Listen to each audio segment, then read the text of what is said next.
ऐसा हो रहा है। आप देख रहे हैं डीकेपी न्यूज़ जनता की आवाज़ में डॉक्टर करणपाल सिंह। सही बात कह रहे हैं।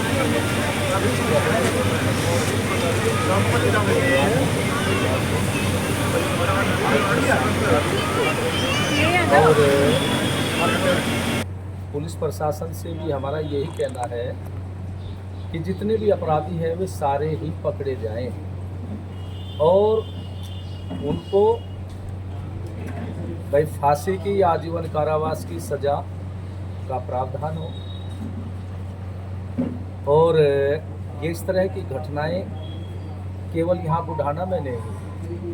मैं भारत सरकार से भी कहना चाहता हूँ कि इसकी जांच हो। ये सारे भारत में हो रहा है और योजनाबद्ध तरीके से हो रहा है।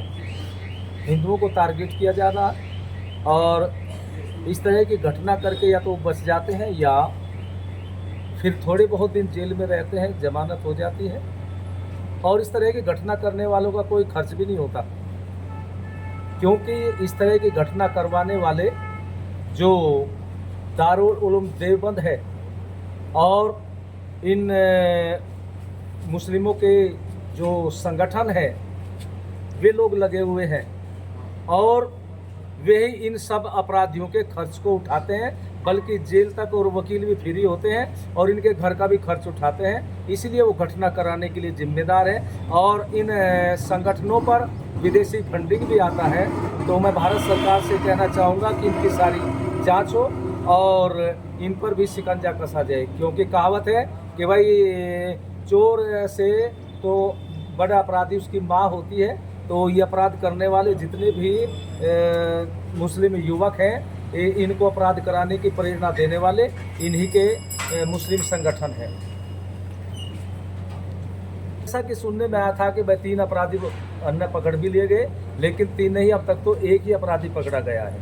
ये झूठ बोला गया और मैं कहता हूँ कि सभी को एकदम पकड़ा जाए और जो भी अपराधी है इनको ऐसा नहीं पकड़ करके जेल में डाल दिया जाए। मैं तो ये कहता हूँ इनके सारों के एनकाउंटर होने चाहिए और हाफ नहीं पूरे होने चाहिए। इनको जीने का कोई अधिकार नहीं है। इनका उद्देश्य है कि वो मुस्लिम बस्ती है, मुस्लिम बस्ती कहो या एक पाकिस्तान कहिए, वहाँ से ये चाहते हैं कि यहाँ से कोई हिंदू न गुजरे और जो पड़ोस में भी कोई हिंदू रहता हो उसको पलायन करने के लिए मजबूर किया जाए। ऐसी घटना के माध्यम से जानबूझ करके घटना इस तरह के करते रहते हैं और आए दिन हिंदुओं के साथ में ऐसा होता है। इसलिए पुलिस प्रशासन इस पर भी अपना ध्यान दे और जितने भी अपराधी हैं इनके सारे मकानों पर बुलडोजर लगना चाहिए, क्योंकि बुलडोजर प्रतीक्षा कर रहा है ऐसे जिहादी लोगों के लिए और वो बुलडोजर के द्वारा इनके मकानों को धराशायी किया जाए और जब बुलडोजर लग जाएंगे तब इनका दिमाग सही होगा। और इसके साथ साथ मैं ये भी कहना चाहता हूँ,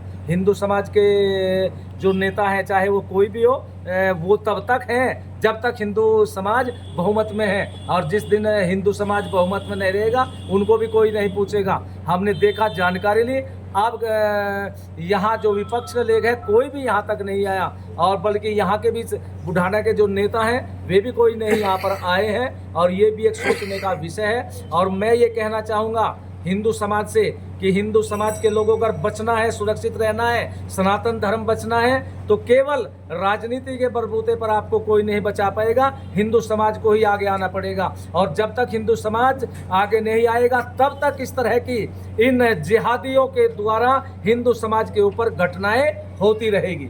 अभी गुजरात की घटना हुई है, छोटे छोटे बच्चों को जिहादी बनाया जा रहा है और समोसे में गऊ मांस खिलाया जा रहा है। फिर आवाज़ उठाई तो एक 10-12 साल के बच्चे को उसी आयु के बच्चों ने, मुस्लिम बच्चों ने चाकू से गूंद करके मार दिया। और ऐसी बहुत सी घटनाएं हो रही है, इन सब पर भी शिकंजा कसा जाना चाहिए। स्वामी जी, आरोपी को पुलिस ने छोड़ भी दिया है, उसको क्या प्रतिक्रिया? देखिए वो छोड़ दिया, ये पुलिस का ही विषय है, उससे ही पूछा जाना चाहिए भाई जब वो आरोपी था उसको क्यों छोड़ दिया गया। और हाँ, कुछ लोग ये भी कहते हैं और कहने वाले वे हैं जो हिंदू समाज से जुड़े हुए हैं, कहते हैं कि जिनको पकड़ा गया है वो दोषी नहीं है। तो इसका अर्थ ये है कि उनको पता है दोषी कौन है। जो दोषी है उन्हीं नेताओं से पूछो दोषी कौन है और पुलिस को बताए या स्वयं पुलिस को सौंपे दोषी कौन है। लेकिन इस तरह की बकवास बंद करें, ये हिंदू समाज अब जाग चुका है, ज़्यादा दिन तुम्हारी इस तरह की बातें नहीं चलेगी।